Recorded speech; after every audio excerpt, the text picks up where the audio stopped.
교회 다니는 사람을 교인이라고 합니다. 근데 교인이라고 다 구원받은 사람은 아닙니다. 교회 다니는 사람 중에 성경 말씀 깨닫고 하나님 말씀을 믿은 사람, 신자라 그러죠. 하나님 말씀을 깨닫고 믿은 사람이 구원받은 사람입니다. 우리는 교회 다니는 사람 중에 누가 구원받았는지 아닌지를 몰라요. 그런데 성경은 구원받은 사람의 중요한 특징이 있다 이렇게 얘기합니다. 세 가지 특징을 얘기합니다. 먼저는 신앙 고백입니다. 마태복음 16장 16절 한번 볼까요? 같이 읽습니다.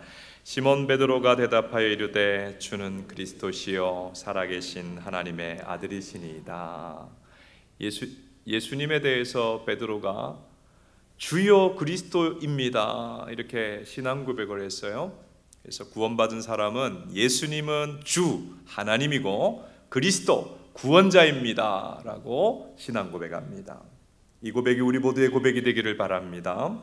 그리고 또 한 가지는 관계의 변화가 구원받은 사람의 특징이다.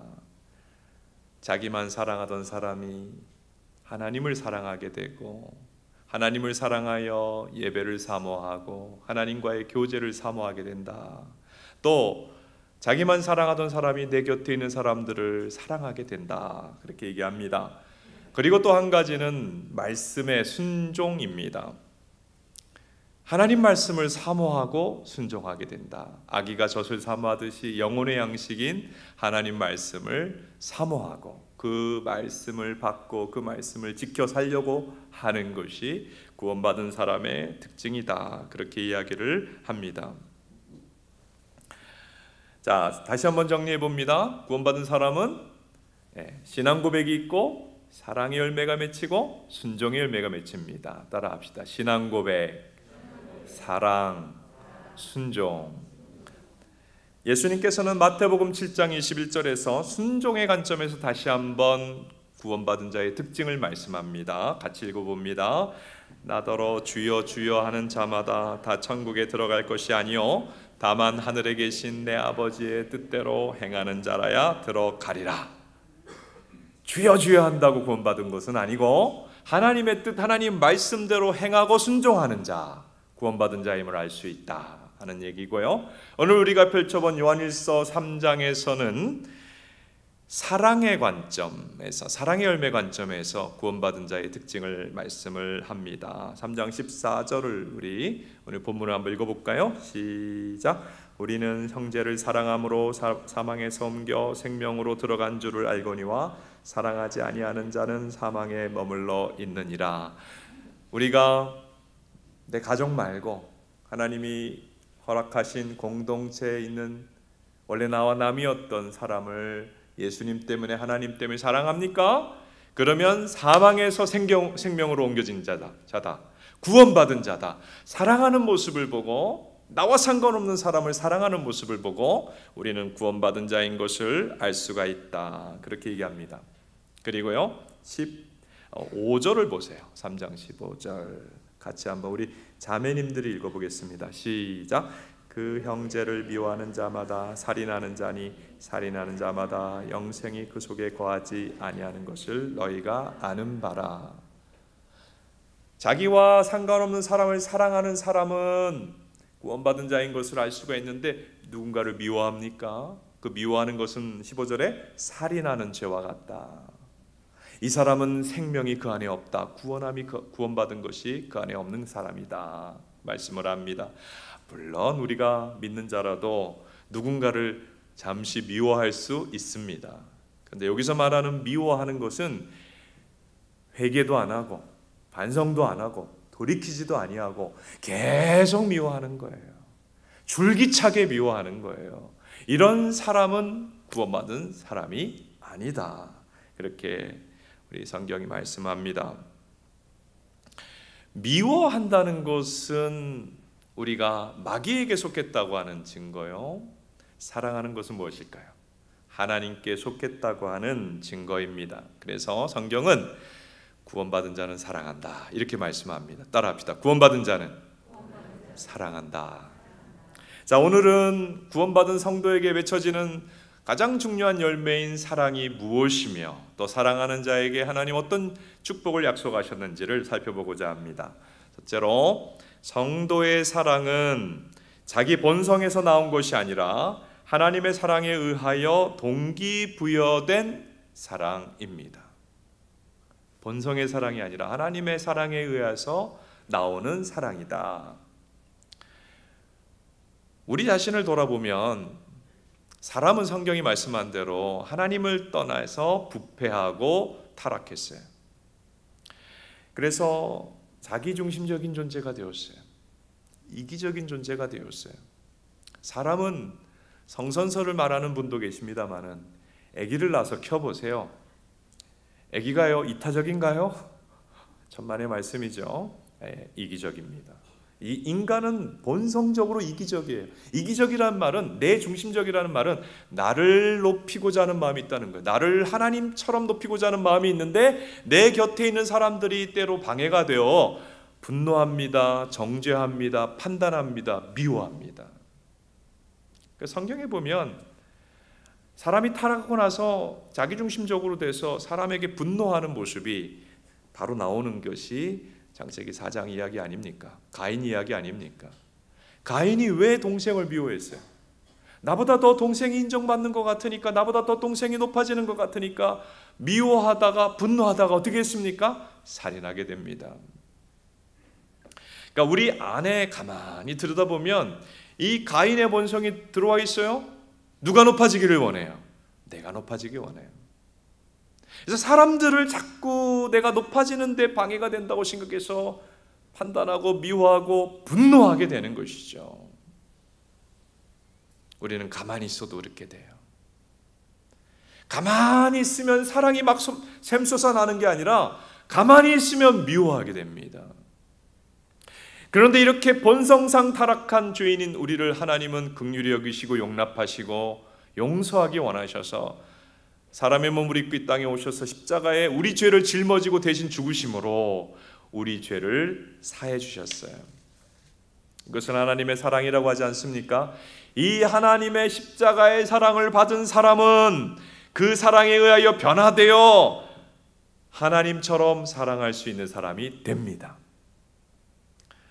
자, 우리 요한일서 4장 11절 한번 읽어보겠습니다. 시작.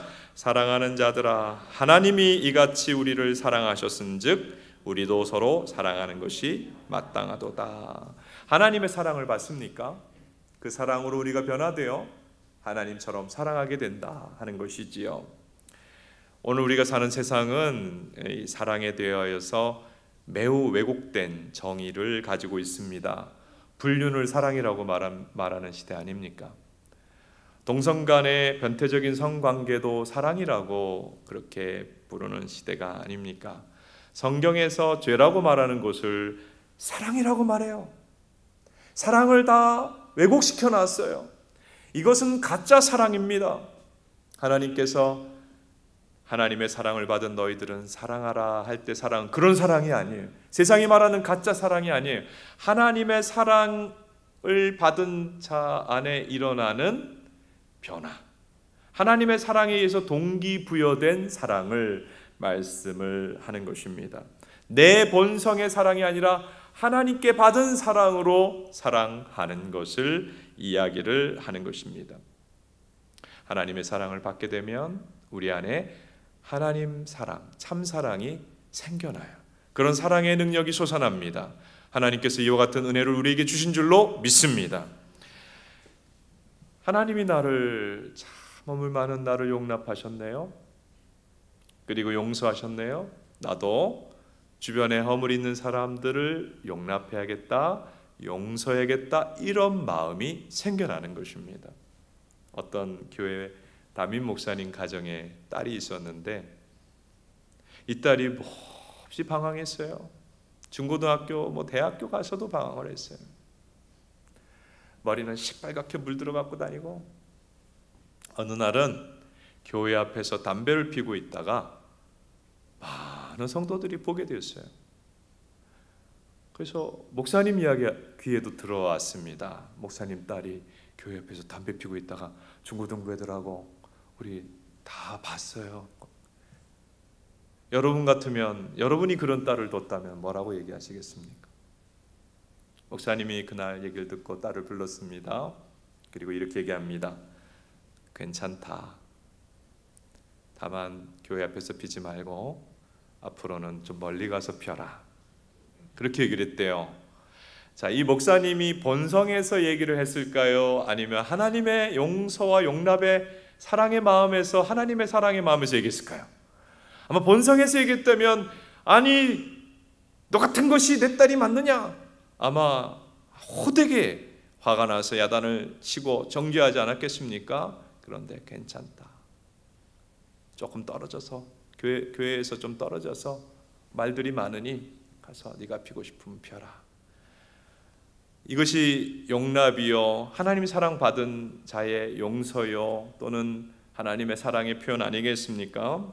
여러분, 무슨 이야기를 드리려고 하느냐 하면, 성도가 나타내야 될 사랑은 자기 본성의 사랑이 아니라 하나님께 받은 그 사랑으로 사랑하는 것을 말씀을 하는 것입니다. 오늘부터 다시 한번 우리 모두에게 하나님 은혜 주셔서 내 본성으로 사람들을 대하지 아니하고 하나님께 받은 사랑으로 사람을 사랑하는 은혜 주시기를 축복합니다. 두 번째로, 성도가 나타내야 할 사랑은 하나님이 보여주신 모범을 따르는 것입니다. 하나님의 모범을 따르는 것이 우리가 나타내야 할 사랑이다. 제가 이전에 그 부교육자 시절에 사랑의 교회에서 사역을 할 때에 교육자 회의 시간이 있습니다. 오카노 목사님이 교육자들에게 갑자기 질문을 하시는 거예요. 목사님, 사랑이 뭐라고 생각합니까? 그런데 질문을 받았는데 대답을 잘 못하는 거예요. 막 버벅버벅거려요. 다른 사람한테 또 묻습니다. 성경이 말씀하는 사랑이 뭡니까? 대답을 잘 못해요. 그러니까 질문이 나한테 올까봐 다 쫄아가지고 다 대답을 못했어요. 굉장히 인상적인 한 순간 중에 하나였습니다. 우리는요, 세상이 말하는 사랑은 알고 있지만 하나님 말씀하는 사랑을 잘 모르는 존재구나 하는 깨달음을 그날 갖게 되었습니다. 여러분, 성경이 오늘 하나님 우리에게 말씀하는 사랑을 우리에게 알려줍니다. 하나님이 보여주신 사랑의 모범을 따르는 것이 우리가 나타내야 할 사랑입니다. 하나님은 우리를 어떻게 사랑하셨습니까? 우리의 필요를 돌봐 주셨죠. 우리의 육체적인 필요를 돌보시고, 정서적인 필요를 돌보시고, 영적인 필요를 돌봐 주셨습니다. 그래서 요한일서 3장 14절, 우리가 오늘 처음 읽은 말씀인데요, 14절에서 16절까지는 무슨 얘기냐면, 요약해서 얘기하면 하나님의 사랑받고 구원받은 사람은 사랑의 열매를 반드시 맺게 된다. 그래서 사랑하는 모습을 보면서 그 사람 구원받은 자인 줄을 알 수가 있다, 그렇게 얘기하는 거거든요. 근데 17절 한번 보겠습니다. 우리 형제들이 읽겠습니다. 17절 다 같이 시작. 누가 이 세상에 재물을 가지고 형제의 궁핍함을 보고도 도와줄 마음을 닫으면 하나님의 사랑이 어찌 그 속에 거하겠느냐. 아니, 사랑 이야기하다가 재물을 나누는 이야기를 갑자기 왜 하냔 말이에요. 하나님이 우리를 사랑하실 때 우리의 육체적인 필요, 때로는 물질적인 필요를 채워주셨거든요. 너희가 사랑하는 성도라고 하면서 너희 주변에 공경에 처하고 가난에 처하고 어려움에 처한 사람들에게 물질을 나누지 않는다면 그것은 사랑이 아니라는 거예요. 그 사람의 육체적인 필요, 물질적인 필요를 돌보는 것이 사랑이다. 자, 이 얘기는 뭐냐 하면 사랑은 감정이 아니다라는 거예요. 성경은 이렇게 얘기합니다. 따라합시다. 사랑은 감정이 아니다. 사랑은 행동이다. 그렇게 말씀하는 것입니다. 그래서 사랑은 나보다 경제적으로 어려운 사람에게 내가 가진 재물을 나누는 것이다. 가난하고 어려운 사람을 물질을 나누어 돌보는 것이 사랑이다. 그리고 사랑이라고 하는 것은 병이 든 사람을 위하여 내가 기도해 주는 것이 사랑이다. 사랑이라고 하는 것은 가정에서 음식을 조금 더 하여서 내 이웃에게 그 음식을 나누는 것이 사랑이다. 사랑은 나를 위해 수고하는 사람에게 선물을 하고 격려하는 것, 내 주변에 내가 가진 것들을 가지고 나누면서 격려하는 것이 사랑이다. 사랑은 물질을 나누는 것이다. 그렇게 성경은 이야기하고 있습니다. 내 곁에 있는 사람의 육체적인 필요에 관심을 가지고 채우려고 하는 것이 사랑이다. 그리고요, 사랑은 예수님이 우리에게 보여주신 대로 사람들 안에 있는 정서적인 필요를 이해하고 채워주는 것, 그것을 돌보는 것이 또한 사랑입니다. 예수님 보세요. 나인이라고 하는 마을에 가셨어요. 지금도 아마 이스라엘에 존재하는 것으로 압니다. 거기 한 슬픈 장례식을 보게 됐는데 과부가 외아들을 키우고 있었는데 외아들이 죽었어요. 여러분, 그 슬픔을 보시고 예수님이 함께 우셨어요. 함께 슬퍼하셨어요. 그 과부, 아들이 죽은 과부의 그 마음을 헤아려 주셨어요. 여러분, 성도가 사랑하는 사람이라는 것은 축하할 자리에 가기를 좋아하기보다는 예수님처럼 애사, 어려운 일, 성도가 가족을 잃고 지인이 가족을 잃고 고통하고 애통할 때 그 장례식의 자리에, 그 고통하는 자리에 가서 함께 슬퍼하고 함께 공감해 주는 것이 성도가 나타내야 될 사랑인 줄로 믿습니다. 또 예수님 보면 사람들의 정서적인 필요를 어떻게 돌보셨느냐, 삭개오의 예를 통해서 알 수가 있습니다. 수많은 사람들이 예수님께 몰려있는 자리에서도 마음이 깨어진 자를 주목했어요. 삭개오를 주목하셨어요. 뽕나무 위에 올라가 있는 삭개오에게 예수님 뭐라 그럽니까? 내려와라, 내려와라. 오늘 너의 집에 내가 가겠다. 예수님이 가셨어요. 다 미워하고 배척하는 그 사람의 집에 가셔서 예수님 뭐 하셨을까요? 경청해 주셨어요. 삭개오의 삶의 이야기, 아픔의 히스토리를 들어주셨어요. 한 맺힌 이야기를 들어주셨어요. 그리고 위로하고 격려하며 하나님 사랑을 전해주셨습니다. 그래서 삭개오가 살아났죠.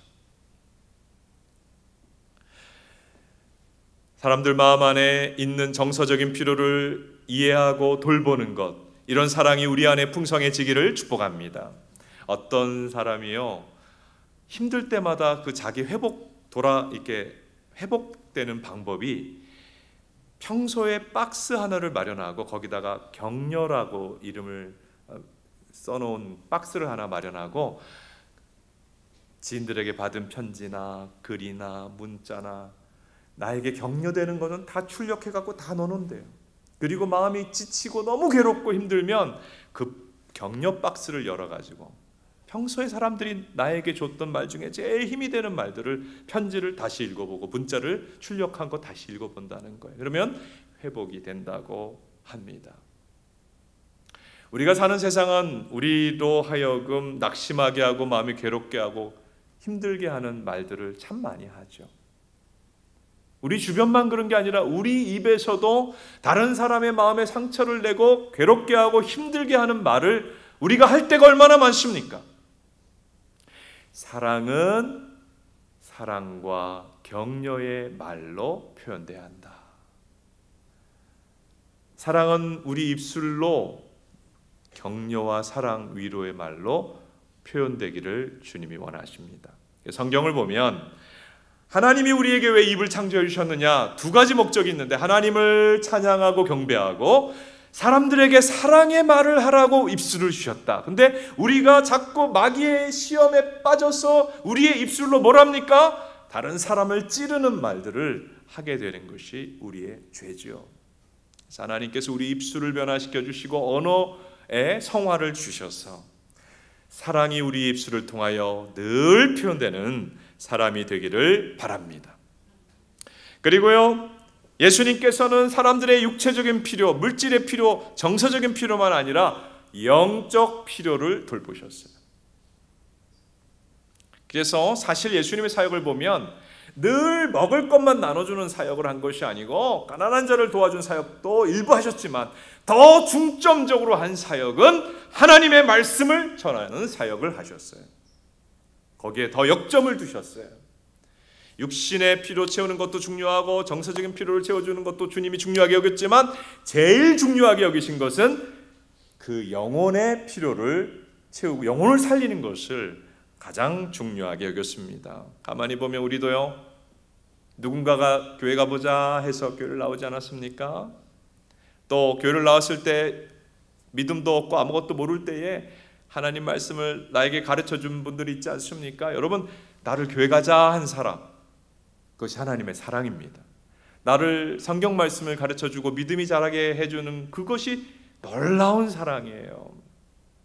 그러므로 우리가 누군가를 사랑한다면 교회 나가지 않고 하나님 모르는 사람들 교회로 인도하는 것이 사랑이고, 또 하나님 말씀을 그분들에게 알려주는 것이 사랑이고, 그분들을 위해 기도해주고 그분들의 믿음이 잘 성장하도록 격려해주는 것이 영혼을 돌보는 사랑입니다. 가장 순도 높은 사랑 중에 하나가 영혼을 피로를 채워주는 사랑이 가장 순도 높은 사랑이에요. 오늘 예수님의 모범을 따라서 내 곁에 있는 사람들의 육체적인, 정서적인, 영적인 필요를 채워주는 사랑이 우리 안에 풍성하기를 축복합니다. 세 번째로 오늘 말씀을 통해 우리가 알게 되는 것은 하나님 말씀하는 대로 사랑하는 자는 하나님이 축복하신다 하는 거예요. 하나님께서 우리에게 사랑하라 하시는 이유는 우리를 통하여 하나님의 사랑을 그 상대방에게 전해주기 원해서예요. 하나님은 아기를 사랑하십니다. 그래서 부모에게 아기 사랑하는 마음을 주셔서 하나님의 사랑을 전달합니다. 우리가 누군가를 사랑할 때 나를 통해 하나님의 사랑이 전달되는 거예요. 그래서 내가 누군가를 사랑하면 나는 하나님의 도구요, 하나님의 동역자가 되는 거예요. 사랑할 때마다. 그리고 하나님의 사랑의 통로가 되는 것입니다. 하나님의 사랑의 통로가 되는 자를 하나님은 귀하게 여기십니다. 그리고 축복하십니다. 오늘 우리가 읽은 요한일서에 나오는데, 3장에 나오는데 3장 22절 어떤 복을 주시는가 봅시다. 같이 한번 읽어봅니다. 시작. 무엇이든지 구하는 바를 그에게서 받나니 이는 우리가 그의 계명을 지키고 그 앞에서 기뻐하는 것을 행함이라. 3장 21절을 보면 하나님 말씀대로 사랑하는 자는 영적으로 담대함을 얻는다. 22절에는 하나님 말씀대로 사랑하는 자는 기도가 특별히 응답된다 그랬어요. 자, 이 말씀을 보면서 우리가 알 수 있는 것은 기도가 안 되는 이유, 기도를 해도 응답되지 못하는 이유를 알게 돼요. 이 말씀의 반대로 해보세요. 이 말씀을 뒤집어서 생각해보세요. 왜 기도가 응답 안 돼요?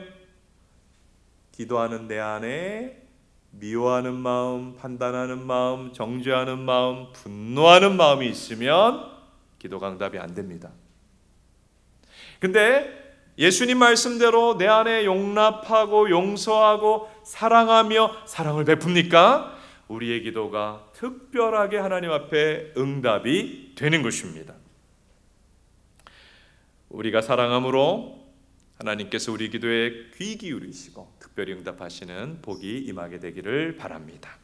그리고요, 또 한 가지 사랑하는 자에게 하나님 주시는 복 24절이 말씀합니다. 3장 24절 우리 같이 한번 읽어봅니다. 시작. 그의 계명을 지키는 자는 주 안에 거하고 주는 그 안에 거하시나니 우리에게 주신 성령으로 말미암아 그가 우리 안에 거하시는 줄을 우리가 아느니라. 사랑하는 자는 주님이 그 안에 거한다, 주님이 임재한다는 뜻이에요.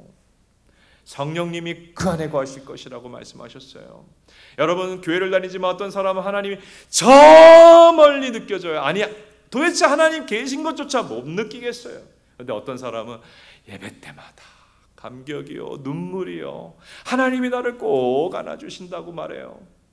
왜 어떤 사람은 하나님이 저 멀리 있고 어떤 사람은 하나님이 가까이 계실까요? 여러분, 하나님이 임재하시고 가까이 하시는 사람의 특징은 무엇인가 하면 사랑하는 사람입니다. 사랑하면 사랑하는 순간 하나님이 임하십니다. 성령이 임합니다. 요한일서 4장 8절에 하나님은 사랑이라고 그랬어요. 따라합시다. 하나님은 사랑이시라. 사랑할 때 하나님이 임하시고 성령님이 임한다는 것은 하나님의 사랑이 임한다는 뜻이에요. 여러분, 우리가 사랑할 때마다 하나님의 사랑이 임합니다. 이것이 하나님이 약속하신 복이에요.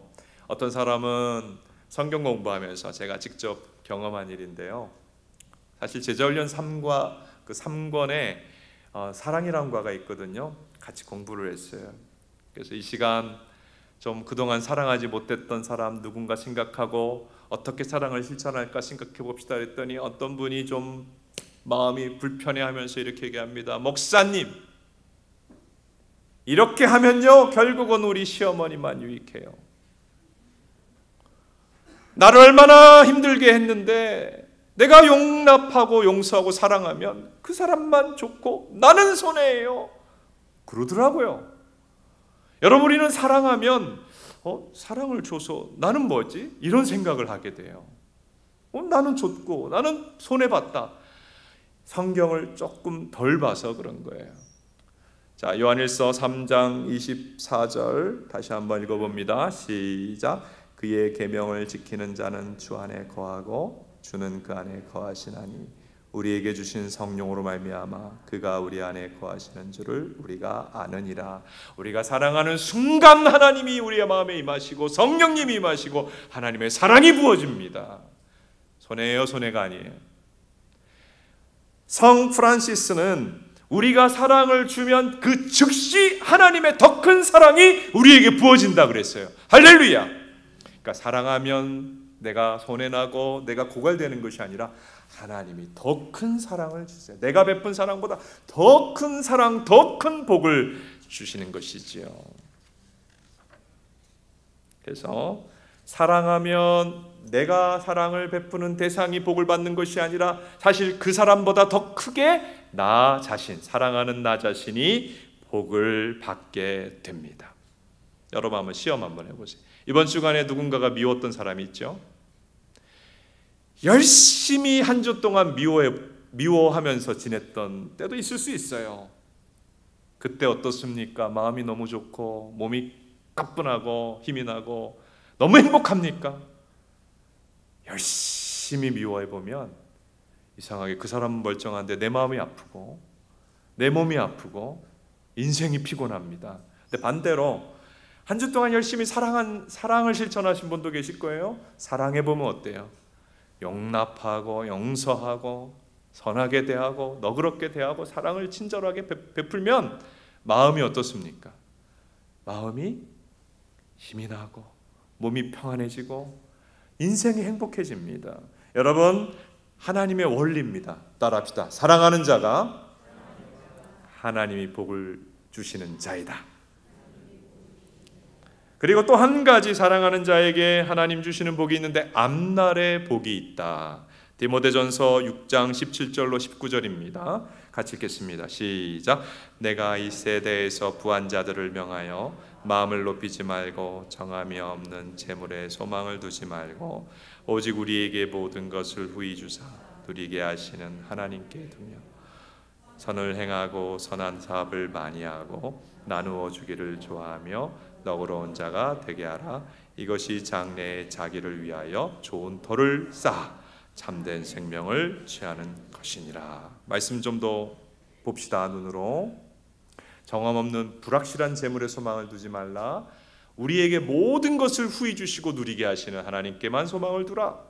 그리고 선을 행하라. 선한 사업을 많이 하라.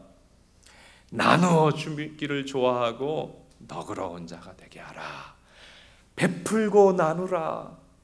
근데 그 다음에 하나님 약속이 있어요. 뭡니까? 이것이 장래에 좋은 터를 쌓는 것이다. 이게 무슨 말씀인가 하면 우리 모두는 앞날에 좋은 일이 있기를 바래요. 2022년 이제 전개되어 나갈 때 좋은 일이 일어나길 바라고 복을 받기 바래요. 그래서 새해 복 많이 받으세요 하지 않습니까? 누가 앞날에 복을 받습니까?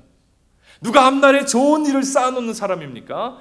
하나님 말씀한 대로 친절하며 베풀며 접대하며 선물하며 섬기며 너그럽게 대하는 사람, 사랑을 실천하는 사람이 하나님이 앞날에 예비하신 복을 만나고 경험하는 사람이다. 사랑하는 자는 앞날에 하나님이 예비하신 복을 경험하게 됩니다. 이와 같은 축복이 우리에게 있기를 바랍니다. 저는 오늘까지 연이어서 사랑과 관련한 3번의 설교를 말씀을 나누었습니다. 송구영신 예배 때 사랑만 남깁시다. 지난 주일 신년 첫 주일에 당신은 하나님께 사랑받는 자입니다. 오늘 구원받은 자는 사랑합니다. 이런 3가지 설교를 했는데요. 사실은 그렇게 하게 된 이유가 있습니다. 지난 연말에 제가 그 레이먼드 무디라고 하는 사람, 정신과 의사입니다. 이 사람이 쓴 삶 이후의 삶이라고 하는 그 책을 읽게 되었는데요. 그때 책을 읽으면서 좀 깊은 깨달음이 있었어요. 성령의 감동이 있었어요. 무슨 얘기가 그 책에 나오느냐 하면, 이 사람은 사망했다가 다시 소생한 사람들을 많이 전 미국에서 연구해서 죽음 이후의 삶을 연구한 아주 독특한 의사인데요. 사람이 죽게 되면 빛 앞에 선다. 하나님 심판대죠. 하나님 앞에 서게 되지요. 그때 그 빛의 존재, 그래서 책에는 그렇게 나옵니다만은 하나님이 뭐라고 2가지 질문을 하신대요. 너의 삶은 내 앞에 가치 있는 삶이었느냐? 너는 어떻게 사랑을 행하였느냐? 2가지 질문한대요. 근데 똑같은 질문 아닙니까? 너는 어떻게 내 앞에 가치 있는 삶을 살았느냐? 사랑을 어떻게 행했느냐? 하나님이 우리 삶을 보시는 하나의 관점이 있는데, 그것이 바로 얼마나 사랑의 열매를 맺었느냐 하는 것임을 그 책을 보면서 굉장히 깊이 마음에 새겨보게 되었습니다. 얼마나 하나님을 사랑하여서 그 사랑이 행동으로 나타났느냐, 얼마나 사람들을 사랑하여서 그 사랑이 행동으로 나타났느냐. 하나님은 이거를 보겠다는 거예요. 그러니까 하나님 우리를 보실 때, 우리 인생을 나중에 검토하실 때, 우리의 무슨 허물, 무슨 작은 실수들 뭐 그런 거 자꾸 보시지 않고, 우리가 쌓은 무슨 경력, 또 무슨 쌓았던 부, 이런 걸 보시는 것이 아니고 어떻게 사랑했느냐를 보신다는 거예요. 그래서 죽음을 경험했다가 다시 기적적으로 다시 살아난 사람들은 그걸 머리에 딱 기억한대요. 하나님 심판대 앞에 가면 어떻게 사랑했느냐를 보시지. 그래서 사랑을 남기는 삶을 살아야겠다. 그런 새 삶을 살아갈 때는 그 결심을 하게 된다고 합니다. 우리 인생은 굉장히 짧은 것 같습니다. 어느 순간에 나의 부모님의 모습이 내 모습에 나타나게 되는 것을 우리는 경험하지요. 이 짧은 인생을 살면서 용납하지 아니하고 용서하지 않고 살기에는 우리 인생이 너무 금방 지나가는 거예요. 내가 감사해야 될 사람에게 감사하지 않고 격려해야 될 사람에게 격려하지 않고 살아가기에는 인생이 너무 짧아요. 나에게 도움을 바라는 사람에게 도움을 주지 않고 살아가기에는 인생이 너무 짧습니다.